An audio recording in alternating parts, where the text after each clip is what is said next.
The year after Godzilla was literally put on ice in Godzilla Raids Again came Rodan. After the success of both Godzilla films, Tanaka wanted to continue with Kaiju films, but avoid the temptation of going straight back to the famous monster for a third film right away. This was a wise move, as it not only avoided diminishing their creation with overexposure and further defeats in a short time frame, but it also began building out a larger stable of monsters to draw upon. Rodan would be a recurring character throughout Toho's Kaiju films. Much like how Universal had done the shared universe idea in films long before the current age of films, Toho was creating one as well, just in a different form. Universal's Dracula, Frankenstein, and Wolfman were very clearly monsters born of Western anxieties, while the Kaiju very much Japanese ones of atomic threat, natural disaster, and the anxiety of modernization displacing tradition. Tanaka sat down with Honda and Tsuburaya to discuss their next monster and settled on Archaeopteryx as a fusion of both bird and dinosaur. This would make it a stark contrast from Godzilla, to again avoid diminishing their star monster with a creature that would be a knockoff.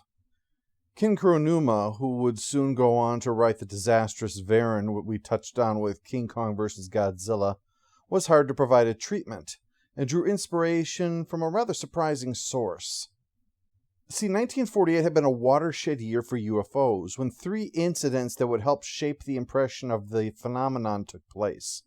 One being of 2 commercial pilots mistaking a meteor for a spacecraft, another for the Gorman dogfight involving a blinking light on a weather balloon, and the third, which was the Mantell UFO incident, named after Captain Thomas Mantell of the Kentucky Air National Guard, who was piloting one of 4 aircraft on January 7th when an object that was around 1/4 of the size that the moon appears in the sky was spotted. They were redirected to investigate this. What no one knew was that this was one of a number of extreme high-altitude balloons used in the top-secret Project Skyhook.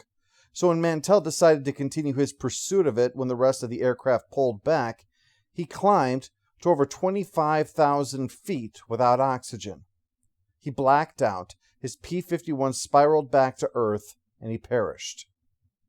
Coincidentally, the same year Rodan was released saw a documentary on UFOs with the Mantell UFO incident being depicted on the advertisement. Kuronuma drew upon the incident for his treatment, featuring a giant supersonic monster that is pursued by fighter planes, and the final film would include numerous references to flying saucers as well, although these are misidentifications of what is actually Rodan. Honda further expanded on this with the screenwriters, Takeo Murata, who was screenwriter on the first 2 Godzilla films, and Takeshi Kimura, a writer early in his career and would be involved in many kaiju film in the next 2 decades. The idea that emerged was to draw upon another American monster hit, the giant ant film that we'll get to later this year called Them. Inspired by the menace of giant insects, they created the gigantic dragonfly larva that would be a terrible threat for the first half of the film, only to show how terrifying Rodan was when they were devoured by the newly hatched monster as if they were mere grubs being snatched up by a bird. The relatively new Kimura, real name was actually Kaoru Mubuchi, was the primary scriptwriter and drew heavily upon that source material, carrying the same unfolding mystery throughout the first half, and to great effect. But this does mean that the film lacks the threat of the titular menace throughout. One would indeed be forgiven if it was mistakenly assumed that these were larval forms of the kaiju rather than just the monster's snacks. To compare, the raptors of Jurassic Park, which don't actually menace until near the end, were instead built up to make it all the more apparent when they finally arrived. But because the mystery is solely upon the insects and not the kaiju, Rodan is not a presence over the film. Essentially, it's just another menace that has arrived. Kimura gave the film a political atmosphere, although different than that of the original Godzilla. While nuclear testing is mentioned, this is just idle speculation and admitted as such in the film. a strong contrast to Kimura's later works, which would have Radio Fallout create the monster seen in The H-Man, and to be the cause of the annihilation of the aliens' homeworld in The Mysterians. Rather, Kimura, a member of the Japanese Communist Party, put a substantial focus upon the plight of the working-class miners, who face numerous hardships and threats that the monstrous bugs are only exacerbating. Japan's post-war reconstruction depended a great deal upon coal mining, and there were frequent clashes related to this, both between the workers and management, as well as between each other from the strain of their working conditions.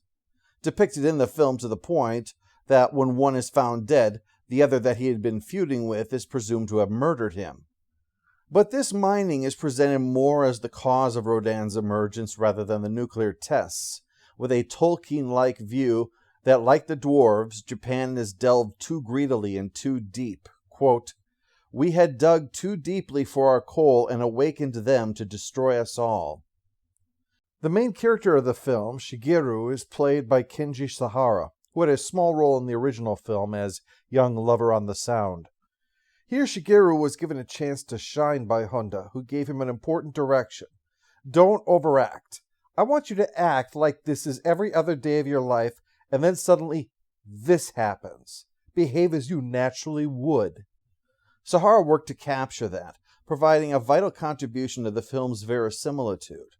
If he treats the threat plausibly, the audience will as well. Motivated by Honda's approach, he didn't criticize what he didn't like. He just praised what he did and reshot what he didn't. Sahara even went so far as to research amnesia in order to convincingly portray the character, even getting borderline method as he unfocused his eyes and whipped himself into a paranoid state. In one instance, he slipped up and accidentally kicked a table, hurting himself and tearing his pants, to the severe irritation of many members of the crew who had to sort this all out. Honda backed him up, and later took him out for drinks, affectionately referring to him as Kenbo. Sahara would become a regular of Honda's future productions, and of Godzilla, even appearing in 2004's Godzilla Final Wars. Playing his girlfriend and the sister of the falsely presumed murderer Goro was Yumi Shirakawa. She was brand new to acting. Toho scooped up the 19-year-old after she was crowned Miss Morinaga, and would soon be referred to as Japan's Grace Kelly. But with her inexperience, she was shy when it came to some of the expected human contacts that acting required. Most notably, she just couldn't quite make it look natural when she went to hug Shigeru. Honda finally went over and demonstrated to her how to hug him, causing her to giggle at the sight of the director affectionately embracing the leading man. She got over it over time and went on to make 16 more pictures over the next 8 years, many of them with Honda. And then later she returned to acting decades later in a number of television roles, though this would be her sole foray into kaiju. Handling the special effects was naturally going to be Tsuburaya, rising to the challenge of the film's new format, color. Rodan would still be in the Academy ratio that the first two Godzilla films used, but the destruction that the kaiju inflicts would appear in glorious color. This was probably spurred by a challenge to Toho's monster market by Daiei, who released the color film Warning from Space in January. Tsuburaya was up to the challenge, especially the new one this presented over Godzilla. In the Godzilla films, things were smashed, immolated, or exploded. In this case, though, Rodan's powerful wings would create such strong winds that structures would be destroyed. This meant destroying things without actually smashing them, an effect that was pulled off so well it drew comparisons to the appearance of the destruction that was wrought by a recent typhoon. To play the titular monster was none other than Nakajima, as well as several puppets. Nakajima had a rather nasty experience thanks to the big difference between Rodan and Godzilla. Now the character has to be able to fly. Doing suitmation with wireworks was a tremendous challenge. At one point, the wire broke and Nakajima plummeted 20 feet onto the set. Thankfully, between the water and the padding of the suit, he suffered only minor injuries, but it did highlight the challenges that they were facing. It wouldn't be the last time that a wire failed during the production either. During the climax, a volcano is used to fight Rodan, and it's been reported that Tsuburaya created the effect of it using molten metal heated until it glowed red to appear as lava. The temperature in the studio was high, and one of the wires failed as a result, causing the Rodan puppet to plummet into the lava. Tsuburaya thought that the take was ruined, and naturally, this would be very difficult to try and reshoot. But Honda saved the take by altering the audio to enhance the suffering and sadness of the climax. Indeed, that was perhaps the most important contribution that Rodan made to the Godzilla series. It gave us the strongest hint that we're not dealing with unthinking animals, but feeling creatures. Rodan was brought to America by King Distribution, who would later go on to create the British kaiju film Gorgo. Narrated by Key Luke, the first Asian film star in America, and featuring the first performing role for a young George Takei, the American version has a mixed reception among fans. Heavy-handed on the nuclear aspect, beginning with 4 minutes of atomic footage and a what-have-we-wrought sense of over-the-top hand-wringing for the narration, it makes it somewhat ironic that with all the lamentation about the bomb, that this production relocated the setting from Kyushu to a different part of Japan. See, at one point, Rodan causes destruction at Sasebo, and Sasebo is a stone's thrown away from Nagasaki, aka the last city to be hit by one of those atomic weapons that the New Cut lamented exists. But still, some praised the narration making overt what was otherwise considered by some to be too subtle, the sad nobility and the monster's end, which they feel makes the American version in some ways better for it. But regardless, we're going to be sticking with the original Japanese version. Tomorrow, we'll take a look at the film Rodan.